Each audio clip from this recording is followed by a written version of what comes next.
We're live in the pits of Motorcast. This is your host Dave. I got a line on the line with Stormy Byrd. Hey Stormy, how you doing? Not bad. How you doing, deplorable Dave? So Stormy, when did you start your career in drag racing? Actually, it was in high school back in about '73 or so. Just had a lot of street cars and stuff. 65 Ranchero, 62 VW Bug, and actually raced at the original Irwindale Raceway in Irwindale, California. So what was your first drag race car? My first actual drag race car was a '62 VW Beetle, and then I had a '55 Chevy Gasser, a '33 Bantam little Alta Grocer with a built Ford small block in it, manual shift C4, and actually that car we cut the roll cage off of it and turned it into a street car eventually after Irwindale Raceway closed in '77. Then what else did you drive? Well, like I say, I did some street racing with a '65 Ranchero, built 289, 4-speed top loader, Posier and 410s.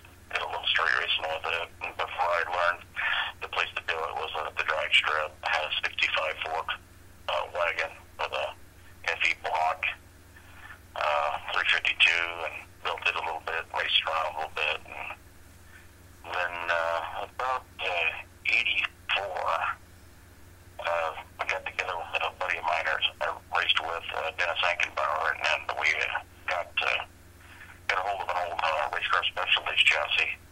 And that was the beginning of a strange blue modified fuel Fiat coupe. Now, when did you start Famoso racing? What was that? Famoso, when did that start up? Oh, I've been going out to Famoso Raceways since the early '70s. Been coming out here forever, and actually, I lived in Reseda in the San Fernando Valley since the '60s, and finally, at the beginning of this year, I moved out to Bakersfield, so the track's right down the street from me. So how long has the Revelation car been around now? I've had it over 33 years. It was built by a guy named Bill Earl. And about the end of 1964, he was a fireman, a La Mirada fireman. And he was the captain over a guy named Kenny Ellis, who a couple of years later, he would build the aluminum shark nose that's on the car to this day. And the other fireman that worked out of that same station was Big Jim Dunn, who's still racing the Fuel Funny car to this day. Now your Roadster runs on blown alcohol and a little bit of nitro sometimes? Yeah, it's a pretty mild. There's nothing factory on that motor. It's a dark block, scat crank, GRP rods, Fenolia pistons, and aftermarket heads, 871 blower. So I don't really lean on the thing that hard. It's you can take that motor literally and put it in your street car and run it. It's that mild. I just tune it with the blower. It's got an 871 blower on it. They normally we run straight alcohol. I mean, it'll run 730s, 185 plus. I just don't straight alcohol. But if I go to some place like Tucson or something where there's no air, we put the Tucson tune-up in it, which is more mag, more blower, and 10% in the tank. But small block Chevy wedge heads, they don't like a lot of nitro. Before I put the blower on it, I ran injected nitromethane, and with that, I ran injected nitromethane for about 13 years. And I finally worked it up to about 13.8 to 1 on the compression, 75 in the tank, and it was brutally fast out of the hole. Problem is, it just didn't have anything past 900 feet. So, seeing the writing on the wall with the Nostalgia Eliminator 1 class, and I was getting, I was like number 16 qualifier. We just ended up putting the blower on it, Plus, it wasn't $900 for a barrel of fuel. It was $150 for a barrel of alcohol. Right. So what was the fastest pass you've had with the Revelation? The fastest we've been with this car, I've never leaned on it, was 737 at 185 plus, and that was just on an accident. I just hopped it up a little bit, And like I said, I've never leaned on it because we raced the Nostalgia Eliminator 1 bracket, which is a 760 index. That's what we try to tune for.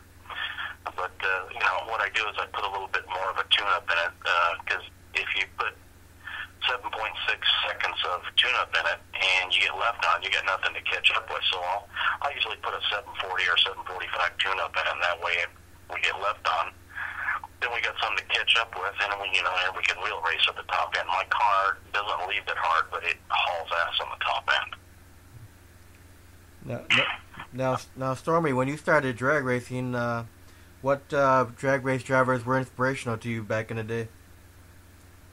Oh, that'd be the biggest one. Would be Big Daddy Don Garlitz. I mean, he was my idol, and you had Tom McEwen, Don the Snake Perdome, you had BB and Mulligan, John Mulligan, who passed away in '69. There's crashed at Indy. I mean, there was just a lot of guys. Rick Stewart, Iceman. I mean, and probably one of the biggest teams I really love, and they're no longer with us here in Bakersfield, was the Ridge Route Terrors, Warren Coburn and Miller. James Warren and Roger Coburn and Marvin Miller. I mean, they were just a phenomenal team. I'm proud to be in Bakersfield, part of that thing, now. Right. Now, how about these days? Do you have any inspirational drivers out there now? Excuse me? I said, how about these days? Do you have any inspirational drag racers out there right now currently? Oh, yeah, we're not stopping. I mean, we've been all over. My car has taken me to New Zealand. It's taken me all over the country, up and down the coast. I've gone places with this car that I never would have imagined. I mean, getting invited to go to New Zealand as a 4-car team. It was myself with my car, Randy Winkle, my crime partner with the Gringo, Randy Walls with the Supernova AA Fuel Funny car, and then Army Armstrong with the Rebel Leader Mustang Grand Am Pontiac. We went over there for 2 weeks and raced. I won the first race in any one, and it was just, a lot of it was luck because they just really didn't know how to index race over there. So I just sort of did my thing and let them go too quick or too slow. But I mean, it's an experience I would have never thought I would get with that car. And that came about when we were doing the Snake and Mongoose movie, me and Randy Winkle and Dusty Clark and the rest of the Famoso Mob guys, my crew chief Ken Lee, and we were doing a week worth of shooting at Famoso Raceway for the Snake and Mongoose movie, and that's where we got invited to go over to this Topo Nitro reunion. That guy named Crazy Mother by the name of Ken Galvin. Love the guy. He's the one that got us over there. It was on his dime, and they were looking for. They had the 2 Fuel Funny cars booked in, and they just said, "Hey, we need a couple of squirrels," And a friend of ours just said, "Oh, I know the two nutcases," and he just looked on our Facebook page, and just so you guys fit right in. And Ken Galvin himself was a lunatic, so he fit right in, with all the rest of us. So, Stormy. Yeah. I want to ask you, what made you think of the name Stormy Byrd? I got the name Stormy from my childhood. I had a really bad temper. But over the years, you sort of learn to mellow out and, take things with a grain of salt. And it's always stuck with me, and people have just always called me Stormy. And my real name's Robert. But everybody's known me as Stormy, so it's just been Stormy Byrd. And it's worked out for me in the long run. I would have never known that would take me this far and take me, I'm just a sportsman racer.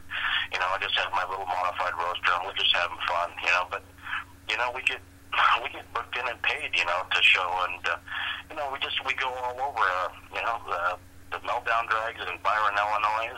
Yes.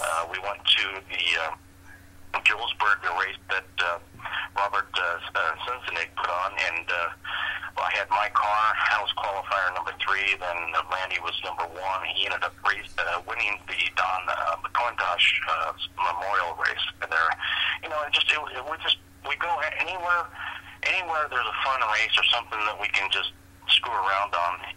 We're serious when we're racing, but if we can't have fun, we're gonna cut the cars in half. So when I think of Bird, it makes me think of that song, Surfing Bird. Bird, bird, bird is the word. Surfing Bird by the Trash Man, yeah. Mm-hmm. Oh, I've never used it. I could probably use it as our intro song. It would fit us, you know. We're all mental patients, but fortunately, we all share the same medication, so it works out, you know. So yeah, use it as your theme song. Yeah, it'd be great. Yeah, like I said, I know that tune very well from the '60s, the Freshman. Don't you know about the bird? Everyone knows about the bird. What's that? I said, don't you know about the bird? Everyone knows about the bird. The bird is a word. Yeah. Yeah, and we'll get the little video of Peter Griffith doing the bird is a word dance. I know about it all. We said we just live to have fun. It's been a really amazing journey with this car that I've had. You know, I found it in early 1985, and I bought it from the movie studios. It was going to be used in More American Graffiti. That was the second American Graffiti movie, and they ended up not using it. So I answered an ad in the paper, and it said, used dragster, full body, 135-inch wheelbase, $700. So I went and gave $650 for it. Well, the moon wire wheels on the front of the thing that still rates it today are worth $2,000. So it was one of those deals. I was at the right place at the right time, and it set me on a journey that I'm still on, and hopefully, you know, it'll go a while more, you know. And my thing in life is not the destination. We have fun with the journey, you know. It's about the camaraderie. I mean, when we went to Byron, Illinois in 2014. We blew 8 tires and watered up 7 limbs, and you know, we just said we're not gonna let this affect us. So we made fun of it, and if you go on my Facebook page, Stormy Byrd, you can pull up the videos. And we just made fun of replacing tires and springs and shackles and equalizer bars, and we didn't let it get us down. And it was one of the best road trips we ever had, despite spending $1,300, you know, on tires and rims. We sold $2,500 in shirts. So, you know, it's a trade-off. But if we ever did this for the money, we would have quit a long time ago. We do it for the love of it, you know. And I don't care what, you know, big organizations do. We go where the fun is. That's our main thing. Yeah, the wife, she had to throw that in because she set up the podcast show for the interview. She's like, what's his name? I'm like, Stormy Byrd. She said, Surfing Bird. I'm like, no, Stormy Byrd. It all fits in, you know. You never know what we're going to do in the Formosa Speed Shop. That's actually the Formosa Speed Shop. We build a lot of gassers and dragsters. We always have some project going on. We've got a 48 Anglia in there right now. It's a gasser with a small blower. That'll be out soon. We got a 41 Willys in there. I got my 64 Falcon Sprint gasser, you know, straight axle, you know, carbs to the hood. We're working on another modified coupe. We've got a friend that wants us to do a Corvette, a Henry Coda, a friend of ours. You know, we just like building weird stuff. You know, we build stuff to please our souls. Hell with this corporate stuff, you know, and all this, you know, bought off the shelf stuff. We built something like my car.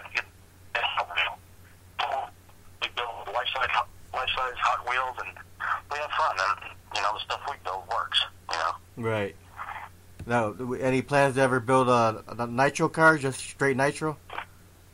Well, we actually sat down and talked about that once. I mean, between Randy and all of us, we have the funds. We could go out and run a nostalgia car. We have the funds to do it. But like, we looked at each other and said, why in the hell would we want to work on the thing? Okay, between rounds. I've helped Chris and Jeff Bennett and Leon Fitzgerald with the Pure Heaven Nitro Funny car, and it was fun. I was the clutch guy, you know. Between rounds, I yanked the drive shaft, the transmission, the tin, the clutch cam, the clutch packs, and you do this 3 times during the day. The third round you run, the heads come off, the pistons come out, but you work your ass off all day long. So it's like, why in the hell would we want to go fuel racing? Because you have to work on the dang thing. That would get into our BSing time and our nap time. we want to have fun, and our cars are low maintenance. You know, it's just like you can keep all that $5 stuff. Well, we're not out to burn up stuff, you know. And these guys, and I understand their passion because we have the same passion. But when you have billet everything in the thing, you know, with the nostalgia funny cars and top fuel cars, when you have all this billet stuff and it lasts, you know, 6 seconds or less than 6 seconds and it's melted, what's the point? You know, the cylinder heads on my car I haven't had off for 4 or 5 years. You know, I drop the bottom in, I check the bearings, you know, service it, make sure everything's, you know, safe and stuff like that. But you know, if it gets to be where you need a crew and you have to start tearing these things apart, that's just not what we do, you know. It's not how we roll.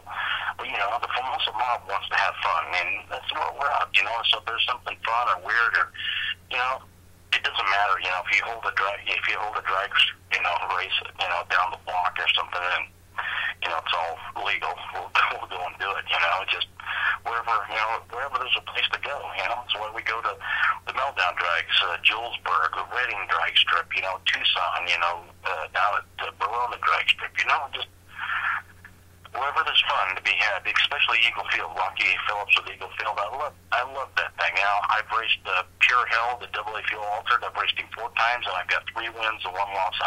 Of course, that's on an 8-mile parking lot, basically, flag start, and we're smoking our tires. I mean, Pure Hell would smoke my ass on the quarter mile, but on a parking lot surface, you know, in a 70-year-old Air Force base, we're equal. So it's a pedal contest, you know, whoever finesses that pedal, you know, the best. And that's where we're having fun. We go on there and we put on a smoke show. Hell with turning their earth there on its axis. Let's go out and put on a show, because that's what drag racing used to be. It used to be a great show, and now it's corporations and all that crap and you know. People ask me, what's your car around the 60 foot? I go, I don't know. I don't care. We race 20 feet. Okay, so if I run 760 in the quarter mile, I've done my job. You know, so you know, that's our attitude. You know, we just well, it could be because we're lazy. Also, I don't know. Now, Stormy, how many crew members do you have for the car? My main crew member is Ken Lee, my dear friend, and Dusty Clark. He'll help me out, and James Schlacker. He's part of the Formosa mob, and you know, and Randy. For the last about 2 years, I've had Randy in the car driving on and off because I had over a year ago I had some shoulder surgery and it screwed me up. He's always wanted to drive the car, and so I put him in it. And you know, and I tune it, and I don't mind doing it. I mean, it's the first time in 30 some odd years I've actually watched the thing from the outside run, and he's good on the trim. He cuts triple O lights, you know, 007 lights, and occasionally a red light. But you know, it's Ken, it's James, it's Dusty Clark, it's, you know, Randy Winkle, my bud, you know, like my long lost brother. So we trade off, you know, he'll drive my car at the reunion or the March meet where we get serious, and then I'll do the match racing like in Byron or you know, in Julesburg, or you know, wherever we're going to go. And I'll probably end up getting back because we're going to get another car back together. We have another car. It's the Wombat Ombre. It's sort of like mine, but it's a coupe body, small block blown Chevy. The same deal. It runs the 760 Index, and we'll put it back together so Randy and I can match race each other. Because it seems every time Randy and all of us build a car like the Gringo, the 30 Bantam Malter, we took it to Julesburg. We won the race with it, and he sold it. He has a habit of doing this. When we took the number 1 Gringo in 2013 to New Zealand, it got sold over there to a guy named Kendall Smith. So it's like, cool. Every time we go somewhere, it's like, quit selling your damn cars, you know? We need something to match race with again. So we'll be working on something shortly. We've got some weird plans. We're also working on an original 66 fastback AFX Mustang that unfortunately needs a whole new chassis, but it's an original steel body car with an extended glass front end, and this thing will be old school. Kragers on it, straight tube axle, and 540-inch blown KB in it. I mean, this will be a serious heart attack. So. That sounds like a nice car engine. What's that? That sounds like a nice car engine. Yeah, it's going to be. With the motor it's in it, I don't think we can detune it to run a gas 760, in the A-gas class, but maybe he wants to do is like match race fuel alterage or something. It's going to be a pretty badass car. But we need to get back to the dragster and the coupe and stuff. We need to put it back together. It's been down for a couple of years, and so Randy and I can go back to match racing each other and just having fun. We get out there and we do the big burnouts, the dry hops, and all that weird crap, and just we're out there to have fun and put on a show. I mean, if we can't put on a show, we'll just stay home. Yeah. So how was it getting behind the wheel of the Roadster for the first time going on a track? The very first time? Yeah. It was kind of a dream come true. I had door cars and stuff, and I had a altered, but I always wanted a dragster. So when I answered that ad, basically a modified fuel roadster. It's just a front engine dragster it's got a 23 Model T Ford body on the back. It's all customized, okay. But when I got in it and I sat in it, when I took it home the first night, and I could just look out over the dash, and I could just feel myself going down the track. And 5 months later, we had it at LA County Raceway, my old home track, and we made 13 laps in it. And it was just, it didn't run that fast, but we were just shaking it down. And it's come a long way, in 33 years of my owning it. And what's funny is, my brother, there's a friend of ours, had actually pinstriped my car, actually lettered my car, Bob Thompson. He found a picture at Alliance of me and my brother in the stands watching my car race in 1967 or 68, be that, in that era. And that, it's like, wow, we watched this car race, my car was also, 1966, it was a Drag News record holder. As a C-modified fuel roadster, that meant it had a 300 cubic inch motor. And then also in 1966, it won the March meet. Well, back then it was called the Fuel and Gas Championships, but by the smokers. But, my car's got a lot of history. The best my car ran back in 67, 68 was a 769 at 203 miles an hour. Of course, that was with a 300-inch DeSoto Hemi, 4-to-1 compression, straight 100% nitro with a Donnie Hampton blower and just a direct drive, And I've got drag news on it. We'll run on the 190s. It was a local Southern California car, and it was originally called the Damn Yankee. Then when they put Kenny Ellis built the aluminum nose that sits on the car to this day. That's all hand-formed aluminum. They called it the Bell Auto Parts Special. It was sponsored by Bell Auto Parts down on Gage Avenue in Los Angeles. They were Roy Richter. They had Krager, Bell helmets. It was a huge hot rod shop.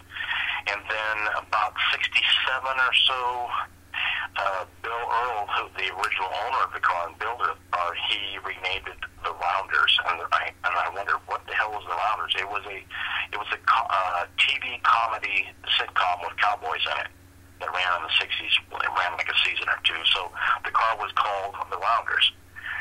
And then when I got it, I always, there was my own testimony. I found Christ in 73. I always said I would dedicate the car to the Lord, so I dedicated it to the book of Revelation. That's the book that literally scared the hell out of me, so that's why it's called Revelation. Okay? And the name is stuck, and people know the car all over. It's a popular car. Now, does the car have any sponsors? Oh yeah, oh my God, yeah. Without the help from like Larry O'Fria at Valley Head Service and Jerry Cantrell from Snyder Cams, you got Art Carr, who's one of the original high-performance transmission builders of California Performance Transmission. He helps me. DJ Safety, Joe, and Ben over there, they help me. Moon, Moon Eyes, Chico, the Shige, they help me.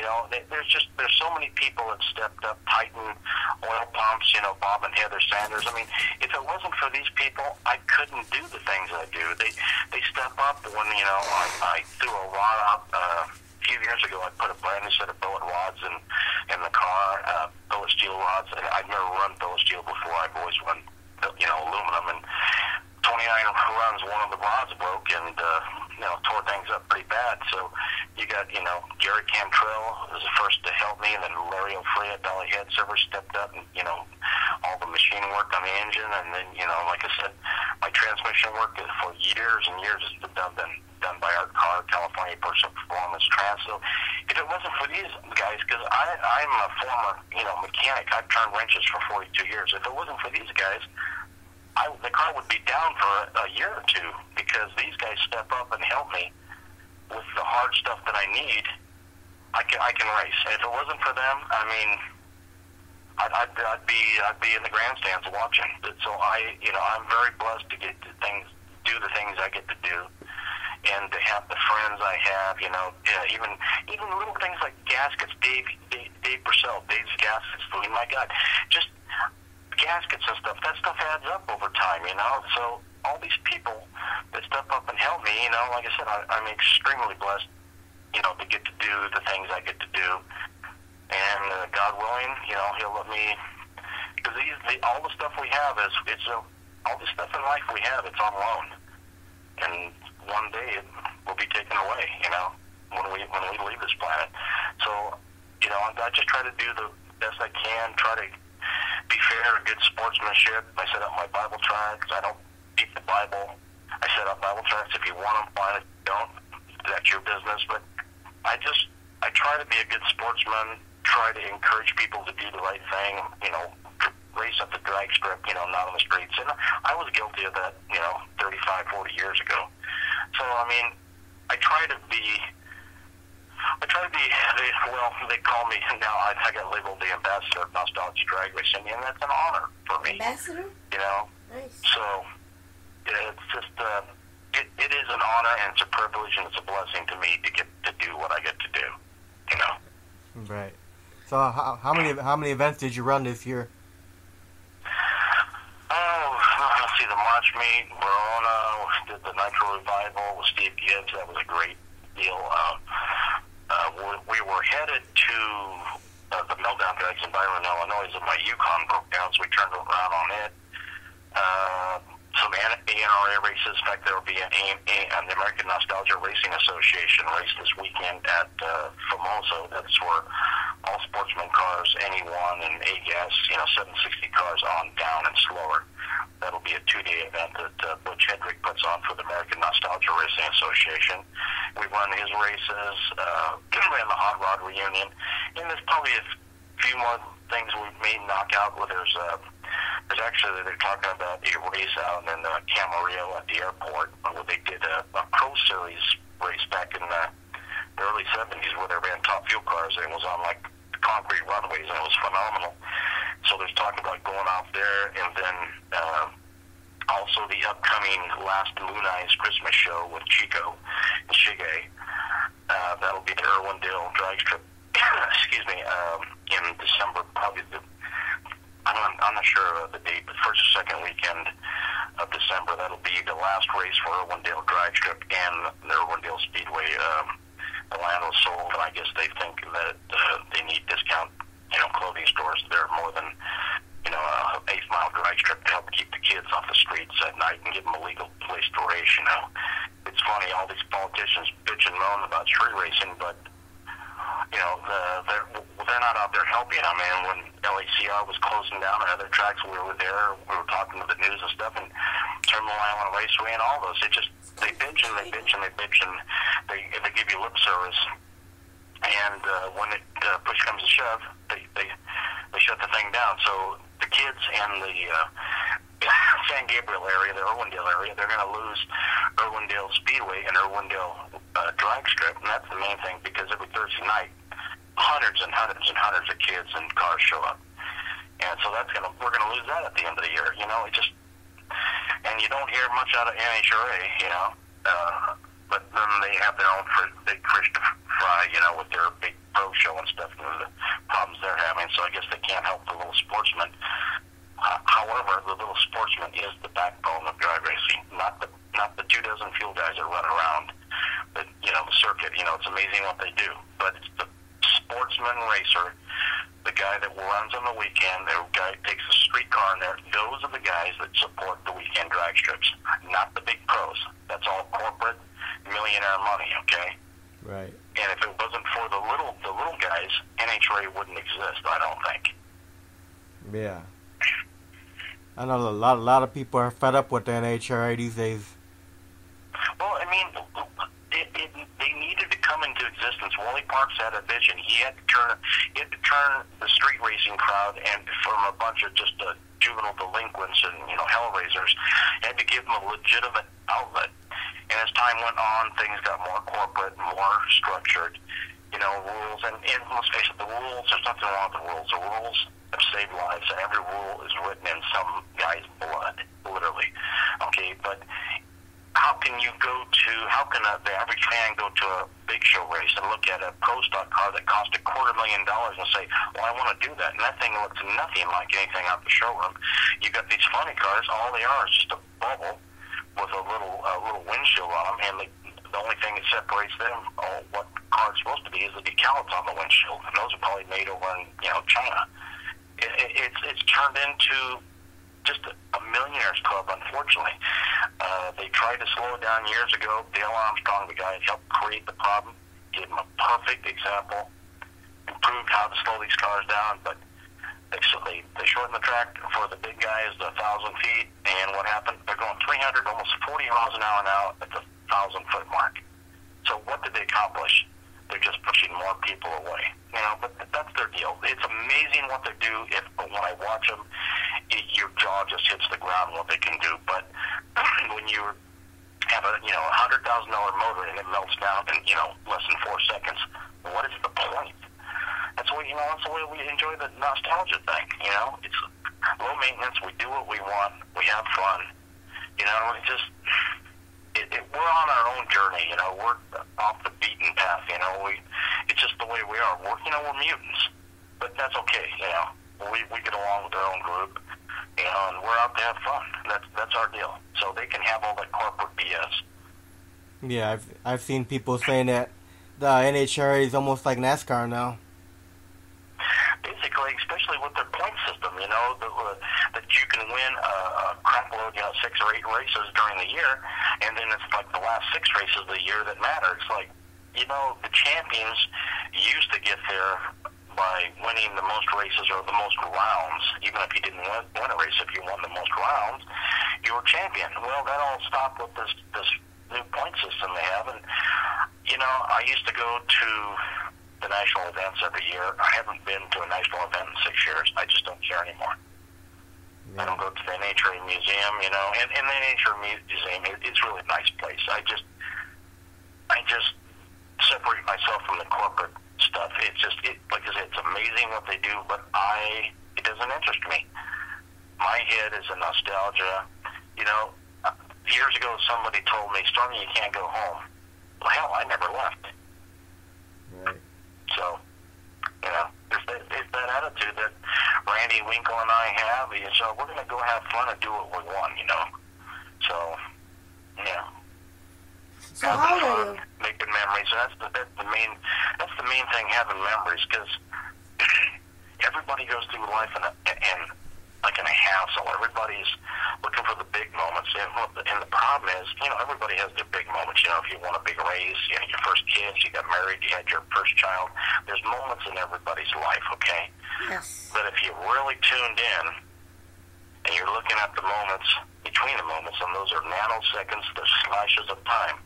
That's where life really happens. And if you're paying attention to that instead of letting it slip through your fingers, you will live more in 1 year than most people do in a lifetime, because you're watching life pass before you, and you're savoring it, you're in harmony with it, and you're having fun with it, instead of just waiting for the big moments, the next big race. Now, even when you lose, there's always a happy side. If you break something, I threw the rods out. I did Rich Glasgow in Pure Hill. I threw the rods out of my car on that, and it's like, well, you know something? I beat Pure Hill. So I got him 2 in a row. So I won the 2 out of 3. And it's like, you look at it like that. It's like, yeah, I hurt my motor, but I got to do something that very few people get to do in this world. Race Pure Hill, It's a legendary car, especially since Rich is always threatening he's going to retire. I don't think Rich can ever retire. He's a super neat guy, but it's things like that. You got to look even in the darkest hour, there's always a glimmer of hope. Okay, Yeah. That's just the way we are. So let me ask you, how old are you? I'm 60. I just turned 60 at the end of last year. Happy birthday. But it's not the age, my dear. It's the mileage. I'm past my warranty. Nah, you're still young. You sound like you're 20. Well, the mind is still 18. It's just the body. You go, my God. You know, if I'd known I lived this long, I'd take better care of myself. True story. I just moved out and bought a house in Bakersfield the first part of this year. Guy comes up. He was at a mall or something. He says, "Can I interest you in a fitness gym pack? You know, first 3 months are free." And I said, "I spent 60 years destroying this body. Why in the hell would I want to fix it now?" He just looked at me and he goes, "Okay."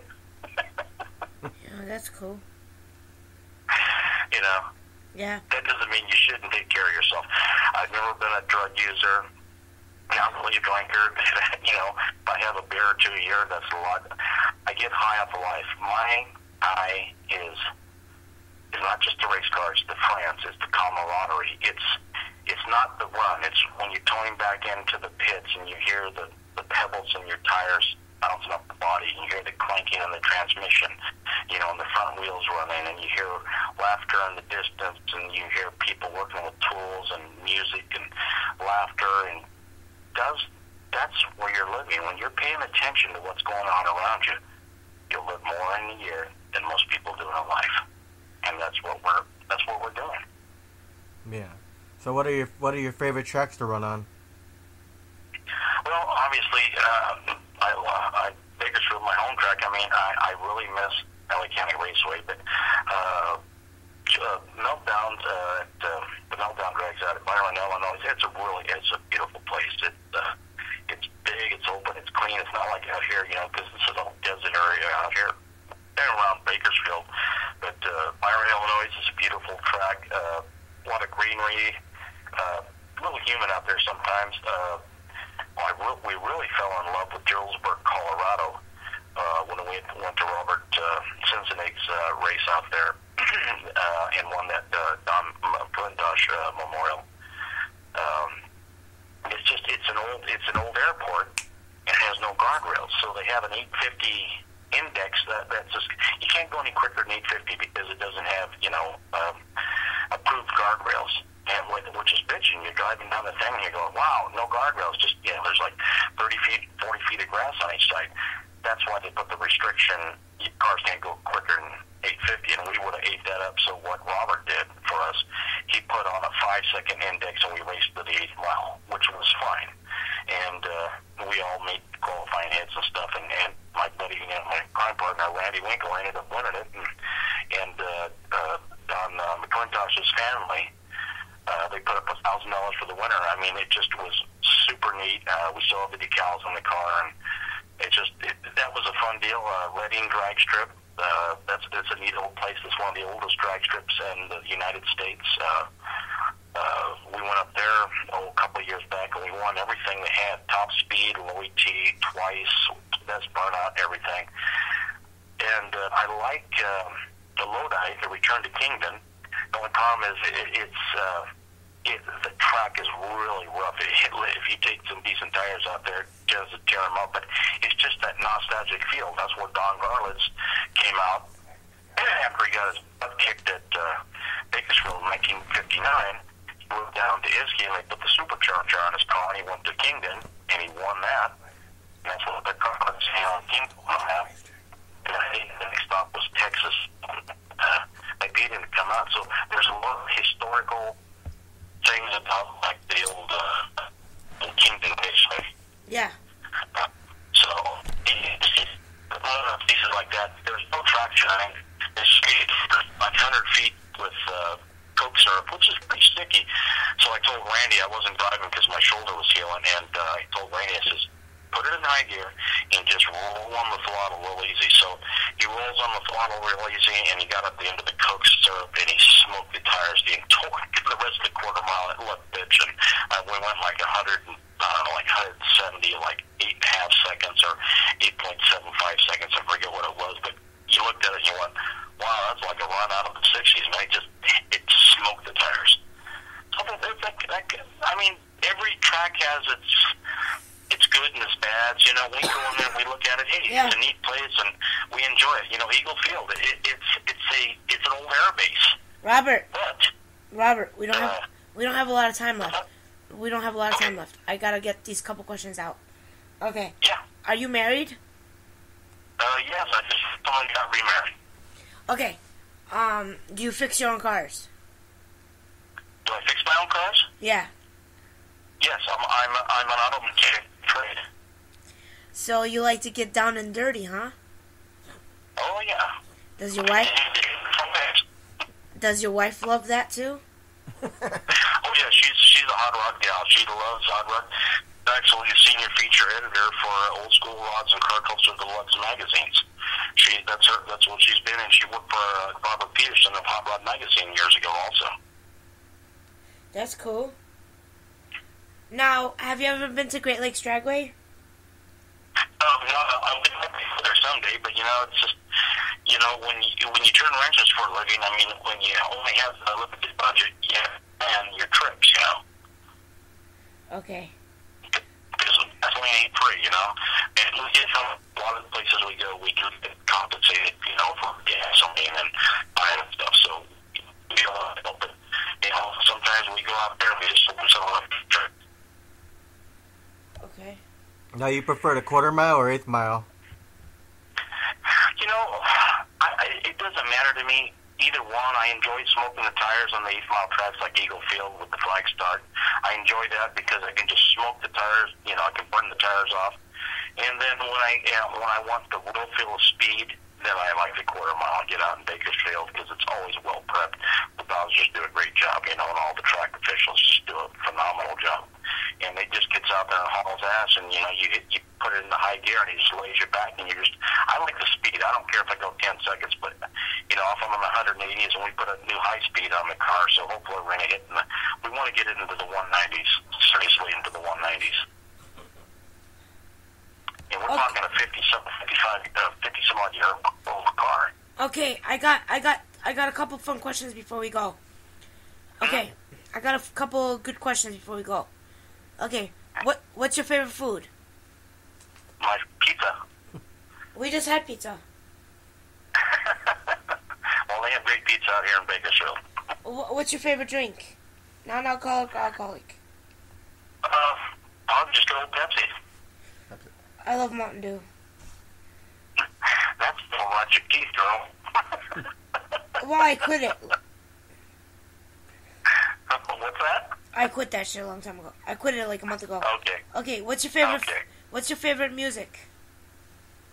Beach Boys. I love surf music. Ventures, Beach Boys, Dick Dale, Link Ray. I love surf music, you know. But I like classical also. I love for Beethoven, rock. I mean, it doesn't matter. I like country, but my favorite is surf music. So what's your fondest memory? Fondest memory? My son being born. How old is your son now? He's 32. Aww. Mm-hmm. What's your fondest memory in drag racing? In drag racing? Probably going to New Zealand. Oh. I mean, that was a dream. I never thought I had to take Xanax to get on the plane. Okay, I was scared to fly, so I got to say that was my fondest memory. Oh, I hate flying too. I will not take Xanax. I will not sit on a plane. I'm sorry. No, thank you. I'm not. I'm good. Try a 14-hour flight just Sydney, then 3 hours over to Auckland, New Zealand. I've been to Australia. 17 hours. Mm-hmm. Yeah. What's your final words for all the fans out there? Well, the fans, just don't take life so seriously. Enjoy your moments. Love your fans. You know, be slow to anger and easy to forgive. You know, that's what I've learned. And like I said, I got my name Stormy from my temper, but I've learned over the years it's easier to forgive. You know, a lot of the times. And then if someone just going to be an asshole, just walk away from them. You know, just you don't have to put up with that kind of stuff. And that's why we keep moving forward. We don't have time for haters and stuff like that. We do our own thing. We love what we do. And we're not done yet. Well, Stormy, thank you for your time. We'll do this again in the near future. Okay. All right. Appreciate it. Thanks so much. Stay on the phone.